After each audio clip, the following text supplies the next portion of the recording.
wasiirkii hore ee amniga maamulka Jubbaland Cabdirashiid Janan ayaa magaalada Muqdisho uga dhawaaqay musharaxnimadiisa xildhibaan ee golaha shacabka kadib markii uu ka soo baxay xeedaabka Villa Soomaaliya uu soo galay mucaaradka.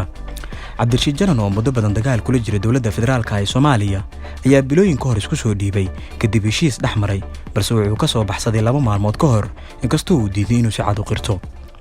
Cabdirashiid Janan oo magaalada Muqdisho ku qabtay munaasabad uu ku shaacinayay musharaxnimadiisa xildhibaan ayaa yiri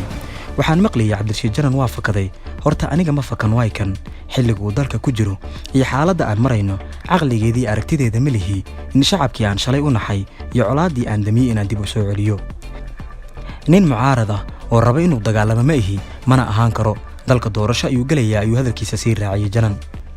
sidoo kale waxa uu sheegay inuu sameeyay aag bedelasho kadib markii uu maalmihii dambe ka guuray hooy u dhawaa xarunta nabad sugidda uu deganaa isla markaana aanay jirin inuu baxsad ka yahay dawladda federaalka ee Soomaaliya. waxaan deganaa guriyo ku dhigan xarunta nabad sugidda oo si gaar ah u deganaa waxaan raadinayay meel halkaas munaasab ka ah oo aan dego xaafad ayaan ka soo guuray oo xaafad kale ayaan degay mana ihi inaan cid la dagaalamayo ayuu yiri Cabdirashiid Janan. haddaba kursiga Janan uu shaaciyay inuu u taagan yahay ayay sumadiisu tahay hoob 116 kaasi oo deegaan doorashadiisu ay tahay degmada Garbahaare ee gobolka Gado ee maamulka Jubbaland.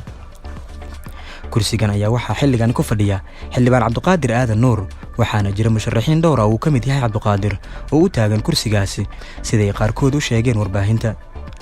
kursigan oo deegaan doorashadiisu ay tahay degmada Garbahaare ayaa waxa si weyn isugu hayay madaxweynaha mudxuleedkiisu ugu dhamaaday Maxamed Cabdullaahi Farmaajo iyo madaxweynaha maamulka Jubbaland Axmed Maxamed Salaam Axmed Madoobe.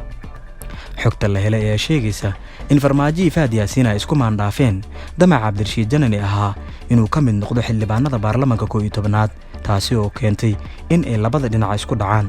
kadibna Cabdirashiid Janan uu xiriir la yeeshay siyaasiyiinta mucaaradka ee Muqdisho oo midkood uu martigeliyay.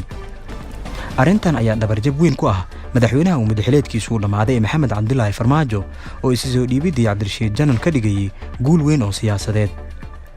golaha wadatashiga qaran ayaa kol hore go'aamiyay in ra'iisul wasaaraha xukuumadda xilgaarsiinta uu garwadeen ka noqdo amniga iyo dib u heshiisiinta gobolka Gado si ay habsami ugu dhacdo doorashada la filayo inay ka dhacdo gobolka Gado. xogta aan helnay ayaa sheegaysa in khilaafka soo kala dhaxgalay Villa Soomaaliya iyo wasiir Janan uu sabab u ahaa inuu ka baxsado Villa Soomaaliya oo ku haysay cadaadis badan. khilaafka ayaa la sheegay inuu ka dhashay ballamo dhowr ah oo looga baxay Janan kuwaasi oo loo sameeyay markii uu ka soo goostay dhanka maamulka Jubbaland iyadoo ay sii dheertahay in cadaadis iyo xanibaado badan uu la kulmay. ballamada ay dawladda uga baxday Janan ayaa waxa ugu weynaa lacag malaayiin dollar ah oo loo sheegay in la siinayo markii uu ka soo goosanayay maamulka Jubbaland ee uu ku soo biiriyay dawladda federaalka ah. warar kale oo aan helnay ayaa sheegaya in goosashada Janan uu fudeediyay ra'iisul wasaaraha xukuumadda xilgaarsiinta ee Soomaaliya isagoo sida la sheegay u sheegay in haddii uusan doonayn inuu la heshiiyo madaxtooyada Soomaaliya aanay jirin cid ku qasbi karta. wararka ayaa intaasi ku daraya in Janan lagu qaaday baabuur laga leeyahay xafiiska ra'iisul wasaaraha taasi oo fudeedisay inuu u galo xubno ka mid ah midowga musharaxiinta Soomaaliya.